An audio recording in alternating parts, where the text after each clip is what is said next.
네, 경제 현안을 보다 쉽게 풀어보는 경제 읽기 시간입니다. 오늘도 다양한 경제 이슈들 김대호 경제학 박사와 함께 짚어보겠습니다. 어서 오세요. 어서 오십시오. 네, 반갑습니다. 네, 안녕하십니까. 저희도 앞서 계속해서 다루고 있는데 최근에 과일, 채소값에 이어서 김값이 금값이다. 정말 많은 부분이 물가가 올랐습니다. 이에 정부가 좀 수입 관세를 좀 낮추기로 했는데 김 가격 같은 경우에 이렇게 수입 관세를 낮추면 좀 어느 정도나 가격이 내려가는 겁니까? 예, 김 너마저라는 얘기가 나올 정도로 맞아요. 지금 사과로부터 시작된 이 먹거리 물가 폭등이 배, 귤, 채소 등을 거쳐서 드디어 수산물인 김에까지 이르렀습니다. 이 김이란 말은 우리말은요, 순우리말인데 어원을 찾아보니까 최초로 양식을 한 사람이 김씨라고 그래요. 예. 그래서 그냥 김이라고 했다고 그러는데 그 김씨의 어원이 금이기 때문에 사실상 김이 본래의 성씨를 찾아갔다. 이렇게도 볼 예. 수가 있어요. 어쨌든 이 김값이 어느 정도 올랐냐면요. 20장짜리 도매 시세가 지금 10,000원을 돌파했습니다. 사상 최초로 10,000원을 돌파했는데 네. 바로 지난해 같은 기간에 비하면 80% 이상 올랐거든요. 물가가 이렇게 80%씩 이상 오르면 참 감당을 하기가 굉장히 어렵습니다. 특히 이제 먹거리 물가는 가격이 올랐다고 올해는 먹지 말자, 앞으로 5년간 먹지 말고 참자 이렇게 하기가 좀 어렵다. 네. 그런 점이 하나 있고요. 또 이 김 같은 경우는 김값만 오른 게 아니라 김을 원료로 우동에도 넣고 또 김밥도 만드는데 김밥 가격 또 다른 어떤 음식 가격을 연쇄적으로 올릴 수 있다는 그런 점에서 가뜩이나 지금 아주 어렵게 조금씩 잡아나가는 이 물가 안정 기조에 찬물을 끼얹을 수 있다. 그런 면에서 상당히 안타까운 뉴스인데요. 정부가 지금 앵커님 지적하신 대로 할당 관세를 제도를 긴급 도입하기로 했습니다. 그러니까 이 할당 관세 제도는 관세법 71조에 따른 규정인데 가격이 급변할 때 또는 수거 물량을 조절할 필요가 있을 때는 그동안에 부과하던 관세를 최대 0%까지 그러니까 아예 관세를 안 받을 수 있는 거거든요. 예. 네. 그 지금 김 같은 경우에 관세율이 마른 김은 관세율이 20%입니다. 그리고 조미김 이제 간을 좀 한 김은 7%인데 그러니까 20%와 7%를 안 받는다. 그래서 이론적으로는 수입 물량의 경우에 20%까지 내려갈 수 있다는데 전체 물량에서 수입 물량이 차지하는 비중이 매우 미미하거든요. 예. 그 이게 1%가 된다고 그러면 가격 인하폭은 0.2%. 그러니까 할당 관세를 해서 상승을 좀 막을 수 있고 약간 내릴 수는 있겠지만 이게 근본적인 대책이 되기에는 아주 미흡하다. 그래서 정부 일각에서는 아예 수출 지금 잠정 중단을 하자 그런 논의까지 나오고 있는 상황입니다. 네. 그 말씀해주신 이 김을 포함해서 정부가 농수산물 7종에 대한 할당 관세를 신규 적용하기로 했는데 이 할당 관세 적용이 일시적인 거지 근본적인 해결책 아니잖아요. 말씀 주신 것처럼 고물가가 좀 잡혀야 할 텐데 언제쯤 잡힐까요? 그렇습니다. 일단 할당 관세를 긴급하게 취하는 것만으로도 수급 물량에 또는 오르는 가격을 일단 막을 수가 있다는 데서 결코 그 효과를 과소평가하고 싶지는 않습니다. 예. 정부가 이제 농수산물 7종 긴급 할당 관세를 적용하는데 그 품목들을 보면요. 배추, 포도, 코코아, 양배추, 당근, 마른 김, 조미김 이래서 7가지입니다. 그러니까 이제 이런 이 물가 할당 관세를 적용하게 되면 그 관세를 걷지 않는 것만큼의 수입 물가가 싸지고 그 수입 물가가 전체 물량에서 차지하는 비중만큼 결국 가격은 낮아질 수가 있는데 문제는 이것을 할당 관세를 영원히 지속할 수는 없거든요. 맞아요. 현재는 이제 6월까지 한다는 건데 그렇게 되기 때문에 근본 해결이라기보다는 일단 위기를 끈다. 그러면서 이제 동시에 정부가 이것만 하는 게 아니라 비축 물량을 푼다든지 또는 경작지를 늘린다든지 이런 정책도 동시에 병행은 합니다. 그런데 김의 경우를 보면요. 안타깝게도 김은 지금 작황이 굉장히 좋아요. 예년만큼 충분히 생산이 되고 있거든요. 네. 예. 그런데 왜 김값이 올라가느냐? 그래서 우리 잘못하고는 별로 관계가 없고 일본과 중국에서 김이 흉작이 됐고 그로 인해서 특히 일본에서 김값이 크게 폭등을 했는데 그러다 보니까 일본 사람들이 한국 김을 지금 대량으로 구매해 가고 있는 겁니다. 수출을 많이 하는 예, 그 수출이 늘어나는 것은 좋은 현상인데 네. 수출 늘리다가 국내 물가가 무너진다?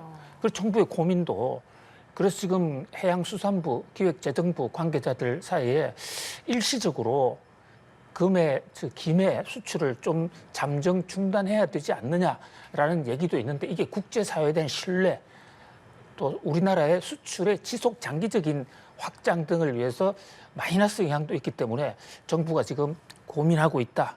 이렇게 볼 수가 있습니다. 결국은 이제 이 농수산물 같은 경우에는 당장에 공산품처럼 밤새워서 공장을 돌리면 공산품은 물가를 당장에 잡을 수가 있습니다. 네. 그런데 농산물은 일단 작황이 보장이 돼야 되기 때문에 현재 새로운 어떤 이제 하반기 바로 6월 말쯤 되면 하절기 농산품들이 좀 나올 테니까요. 뭐 어려운 그러니까 보리고개 아닌 채소 과일 고개를 넘고 있다 이렇게 볼 수 있겠습니다. 예, 알겠습니다. 어쨌든 밥상 물가가 좀 안정화되는 건 시급한 문제인 것 같은데 이런 반면에 좀 반가운 소식도 있었습니다. 자, 우리나라가 삼계탕을 유럽에 수출을 하게 됐는데 유럽연합이 이 열처리 닭고기 수출을 좀 허용해 달라고 요청하는 협상을 한 지 무려 27년 만이거든요. 지금 유럽에도 네. 복날이 있는지 모르겠습니다만 복날로 따지면 몇십 번의 복날을 그냥 지나친 기간 동안 협상이 진행됐는데 어쨌든 네. 협상이 완료가 됐습니다. 삼계탕이야말로요. 우리나라만이 만드는 아주 우리나라 토속 유일한 상품입니다. 왜냐하면 유럽에는 인삼 재배를 하지 않아요. 그러니까 닭은 있어도 인삼을 집어넣을 수가 없고 예. 네. 중국이나 일본에도 삼계탕이 없습니다. 그래서 중국 관광객들한테 설문조사를 해보면 가장 먹고 싶은 한국의 음식이 뭐냐 할 때 거의 1순위로 올라오는 게 삼계탕이거든요. 예. 그러니까 지금 국제적으로 삼계탕에 대한 인기 또 여러 가지 관심도가 굉장히 높았는데도 불구하고 우리가 수출을 못했습니다. 이게 위생 관리 그 기준이 유럽하고 한국이 달라서 한국의 식약처가 안전이라고 판정을 해도 EU에서는 그동안에 우리는 못 믿겠다. 새로 해야 된다. 이러다 보니까 일일이 우리가 삼계탕을 수출하기 위해서 그걸 유럽에 가서 일일이 검사를 받을 수도 없는 것이고 그래서 27년간이나 이 수출 유럽에서 먹겠다는 수요는 있었는데 팔지를 못해와서 논란이 되어 왔는데요. 이게 굉장히 반가운 소식인 게 드디어 EU와 우리 식약처가 이제 합의를 하기에 이르렀습니다. 그래서 한국의 위생관리 기준을 그대로 인정한다. 여기는 그동안 우리 식약처가 우리의 식품 안전 기준 검사 기준을 국제적인 스탠다드에 고도화시키고 맞춘 그 결과거든요. 그런 면에서 이번에 삼계탕이 팔리는 거 이것은 뭐 금액 당장에는 얼마 안 되는데 삼계탕 하나가 문제가 아니라 앞으로 열 처리를 한 가금 음식 이런 것들이 본격적으로 수출될 수 있는 그 어떤 큰 장벽을 완전히 열어제쳤다. 예. 그런 면에서 큰 의미가 있다. 삼계탕이 물꼬가 돼서 우리 가금류 제품의 수출이 폭발할 수 있다. 이런 기대를 해봅니다. 네. 유럽인들도 이제 그 인삼이 들어간 삼계탕을 맛볼 수 있게 된 건데 유럽연합 27개 회원국에서 한국산 삼계탕의 판매가 될 예정입니다. 박사님 말씀처럼 닭고기 제품 수출도 많이 늘어날 것 같은데 지난해에는 어땠어요? 이 닭고기 제품 수출이? 그렇습니다. 작년에 우리가 이제 유럽은 수출을 못하니까 미국, 일본에 수출한 게 1,967만 달러인데요. 이 경우에도 우리나라 제품에 대한 그 해외의 수요는 많았는데 예. 여러 가지 국내에서의 관련 규정 등 때문에 수출을 제대로 못했거든요. 근데 이번에 유럽이 이제 공식적으로 인정하면서 그동안에 우리나라하고 관계가 없던 나라도 유럽이 인정하는 기준이다 해서 바로 수출 허가를 면제받을 수 있는 이런 대상국이 많아지거든요. 그래서 수출은 좀 폭발적으로 늘어날 수 있다. 특히 이 닭의 경우에는 한국 닭이 뭐 한국의 토종닭도 그렇습니다만 경쟁력이 상당히 뛰어나다고 인정을 받고 있는 만큼 닭을 비롯한 가금류 수출이 이번 삼계탕 국제 관세 기준, 통관 기준 어떤 합의를 통해서 상당히 폭발적으로 늘어날 수 있다 기대를 해봅니다. 예, 우리 닭을 맛보면 아마 헤어나올 수 없을 것 같습니다. 네.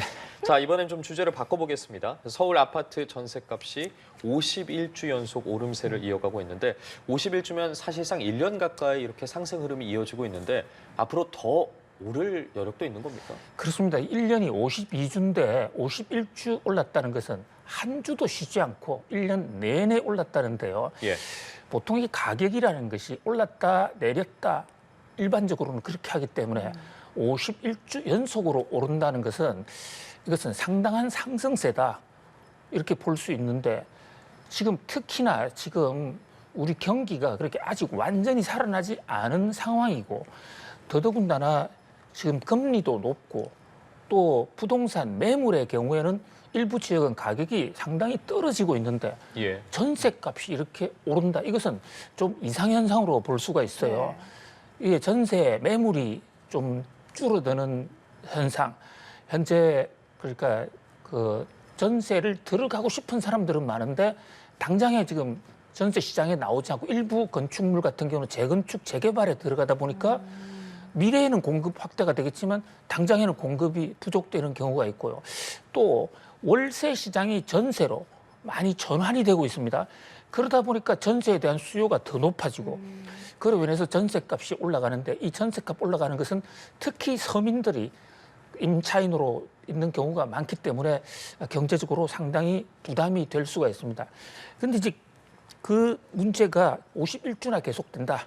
이런 면에서 뭐 정부도 좀 대책을 세우고는 있습니다만은 그러나 부동산은 또 다른 더 장기적으로 효과가 나타나기 때문에 현재 그 시장에서는 일부 조금 그 부작용들이 나오고 있는 그런 상황입니다. 네, 이런 전셋값이 오른 배경으로 계약갱신 청구권 그리고 전월세 상한제를 꼽는 목소리도 있는데 그러니까 일부 집주인들이 4년 동안 못 올렸던 전세금을 신규 계약할 때 한꺼번에 끌어올린다는 얘기예요. 이게 실제로 전세값 상승에 영향을 줬을까요? 아주 좋은, 아주 문제의 핵심을 지적을 해 주셨는데요. 계약갱신 청구권이라는 제도는 지금으로부터 꼭 4년 전, 정확하게는 2000년도 7월 달에 도입이 된 제도예요. 예. 지금 이제 4년 만기가 다가옵니다.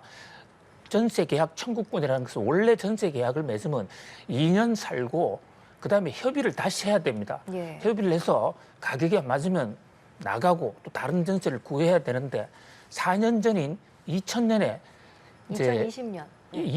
2000년 그러니까 2020년 2020년 7월 달에요. 계약갱신 청구권이라는 걸 도입을 해서 2년을 살았는데 앞으로 2년에 대해서는 임차인이 그러니까 임대를 살고 있는 세입자가 원하면 계약갱신 청구권은 협의하는 게 아니라 민법상 적어서 형성권이라고 해서 주장하면 바로 권리가 생기는 것이거든요. 예. 그래서 임차인이 나 2년간 더 살겠어 하면 무조건 살 권리를 보장해 줘야 되는 겁니다. 그럴 때 이제 전월세 상한제가 있어가지고 그때 임대인은 5% 이상 올려받지 못한다. 요게 이제 임대차 2법이에요. 예. 하나는 계약갱신 청구권이고 하나는 전월세 상한제인데 이게 이제 시행된 지 그 한 주기가 돌아오거든요. 그러니까 이 임대인 입장에서 볼 때는 종전에는 2년 단위로 계속 계약을 했는데 앞으로는 한 번 전세를 주면 이게 4년 걸린다? 그리고 지난 임대차 보호법이 생기고 난 이후에 자기 원하는 대로 전세 전세 가격을 올려받지 못했거든요. 계약갱신 청구권 때문에. 예. 그러니까 이번에 한꺼번에 올려받겠다. 그런 수요가 폭발하는 바람에 시장 수요 공급과는 별도로 계약갱신 청구권과 전월세 상한제의 효과 때문에 전세값이 더 오르고 있다. 이런 얘기입니다. 그러니까 지금 우리가 어떤 선한 목적으로 임차인에게 부담을 덜어주기 위해서 만든 제도인데 결과적으로는 거꾸로 지금 임차인에게 더 부담이 되는, 그러니까 미리 여러 가지 작용과 부작용을 다 배려하지 못하면 선한 정책이 오히려 사회에 악이 될 수도 있다는 것을 보여주는 한 단적인 사례가 아닌가. 뭐 지금 정치권에서도 이 문제에 대한 개선 논의가 좀 있었는데요. 최근 들어서는 좀 잠잠하거든요. 예. 이번 이제 7월 달부터 본격적으로 시작될 2000월세 계약갱신 청구권의 후폭풍, 그에 대해서 좀 미리 선제 대응할 필요가 있을 것으로 보여집니다. 예, 알겠습니다. 오늘 말씀 여기까지 듣겠습니다. 오늘도 다양한 경제 이슈들 김대호 경제학 박사와 함께 짚어봤습니다. 말씀 고맙습니다. 고맙습니다. 감사합니다.